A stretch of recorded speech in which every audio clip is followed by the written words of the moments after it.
McNally. In August, I was in Sedibeng FM. It's in Vanderbijl Park. It's about an hour outside of Johannesburg. And they produce no local news at all. I met Musa. She was sitting on the floor there, copying down national stories off websites like News24. She's translating them into Sotho, and she's reading these stories out, right? They're about Joburg and Cape Town, and she's putting them out on air and passing them off as local, okay? The reason why this problem persists is because there's such a problem in terms of the internet is scarce and problematic at these stations. Reporters are not paid, and also tracking the quality of local stories is very difficult. These stations are failing their communities. And studies show that it's incredibly common. Okay, 14% of local news on community radio is local, just 14%. And they need it to be 60% to comply with their license. And if you think about it, it needs to be much higher to satisfy listeners. Volume News is building an inspired team of reporters. Okay, we're going to be in every district in the country, and we're going to produce local news in 11 official languages. And we're going to supply a set of technology tools and services to make sure that these community radio stations can serve news to their listeners. Since July, we've recruited our first teams. We've made relationships with 3 community radio stations, and we've already produced 50 local stories that have gone out on air. The Volume News solution isn't a theory, it's happening right now. And when we go into a new area, like we have already in the Vaal and Alex and Newcastle and KZN, the first thing we do is we appoint a team leader. Now, I want you to meet Simon.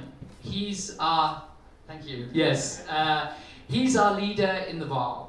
And he lives with his wife not far from the Golden Highway. And the reporters that he's recruited are a wide range. He's recruited Leseko from a nearby radio station, and also Joseph, who's actually a poet, but he's interested in journalism because he wants to make a difference. Now, once these guys are recruited, we set about training them in journalism ethics, writing, and how to be good journalists, and then we send them out to report the news. Simon and his reporters, they already have an app built by us as a way to collect stories in their home language. And we've taken great care to make sure that we've investigated each stage of the story, right? From the incident on the ground, to the reporting, to the editing, to the translating, to the audio recording. And we make sure the software pulls the story through a rigorous editorial process. One of our stories involves this lady. Her name is Martha. And when she was walking home from work through an open field, she was attacked. 20 men came at her, and they broke her kneecap with a golf club and tried to rape her. One of our reporters, Gugu, interviewed her, and when the story went out on air, listeners phoned in, and they urged her to go to the police with her story. During that same week, we also reported on ward councillors who were keeping money for themselves when it should have gone to community development. And we also had a story around an established manhunt for the murderer of a 6-year-old girl. These stories needed Volume News to be uncovered. And this was just during 1 week of operating while being entirely self-funded. The radio station, Sedibeng FM, that I mentioned earlier, the one that was producing no news at all, well, it's now a Volume News station. Musa is working with us, and she's distributing news out to her listeners for the first time. They go out hourly on the news bulletin throughout the day. And for Musa, we've also developed an easy-to-use web application, so we can send her story straight to her at her desk, which arrives as an easy-to-play MP3. We also have a Raspberry Pi technology that helps her monitor playback and also be able to get input from listeners. Today we are working in 3 stations and we're producing news for 200,000 listeners. We plan in the first 6 months of next year to move to 10 stations and 1.3 million listeners. We believe that will put us in a good position to move to our next goal, which is 180 stations and to get 9 million people listening to volume news. The time of that will be early 2019, just in time for the next election. We have already built a core team, which is growing. Our reporters are enthusiastic and news-hungry people. I have a background in journalism, community radio, and training citizen journalists. I thought of this idea while at Harvard as a night visiting Nieman Fellow in 2016. My co-founder, Roland Perold, he has a background in mobile technologies, design and development. In 2013, he moved to Nairobi to start and head up Vodacom Mezzanine's first regional office. Perold is our technical lead. He has 10 years of software engineering experience and he's already developing tools to make sure volume works. We believe volume has the potential to be a profitable and sustainable business. At the moment, community radio gets 25% of the audience share, right? But it only gets 2% of the ad spend revenue. So just 2% of all radio ad spend goes to community radio. And from our research, a major reason for this low advertising spend is a lack of accountability. Media agencies, advertisers, NGOs, they are skeptical that their messages are going to get played on community radio at all. So to distribute volume news, we have had to address this problem, and we've developed a software and hardware solution that guarantees that content will get scheduled and played, and it will give us a guarantee, okay? And we plan to create a commercial version of this product that we've had to create for volume news, and this will give advertisers the peace of mind to make sure that their content has been distributed, played, and engaged with. As you can imagine, this creates a huge opportunity, okay? The stations are excited because they can see that once this comes their way, there will be more ad revenue in the community radio sector. If you think about it, if it goes from 2% to just 2.5%, this will bring 20 million rand into community radio. And the more paid content that is distributed through the volume news platform, the more money we will have to thrive, to become sustainable, and to pay our reporters. Once we've reached 1 million listeners, we plan to roll this product out to the market. I want you to think of volume news as a way to fix a news problem for millions of people. So they can get content that's free of propaganda and bias and in their home language. And I want you to think of volume news as the perfect way to build capacity and sustainability for local journalism, for community radio, and a new cohort of young journalists. Thank you.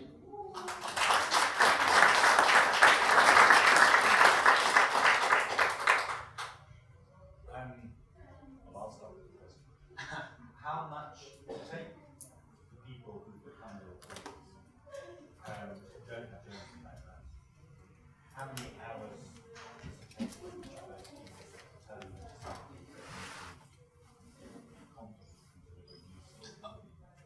Yeah, that's a great question. And it's also not something that kind of comes like this person is fully formed and now they're ready, right?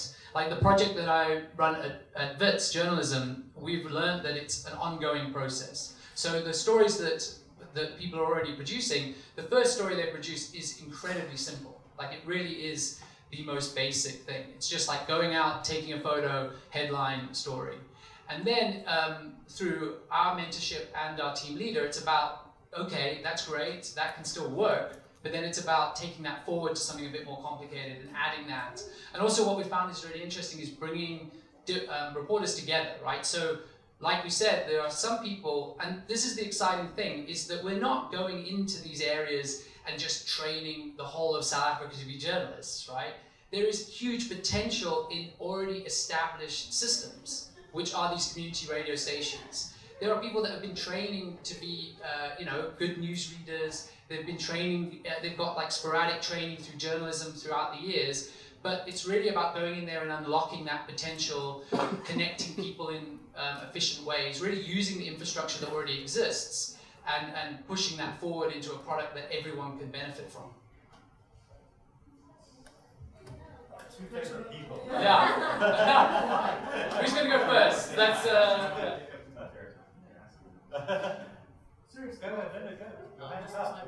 You like questions? Yeah. So, the way I understand it is that you want to bring local news, which is a great idea, and you train people on the ground. But it wasn't clear to me how do you decide on which story you want to write a story and to make it an idea that came to my mind.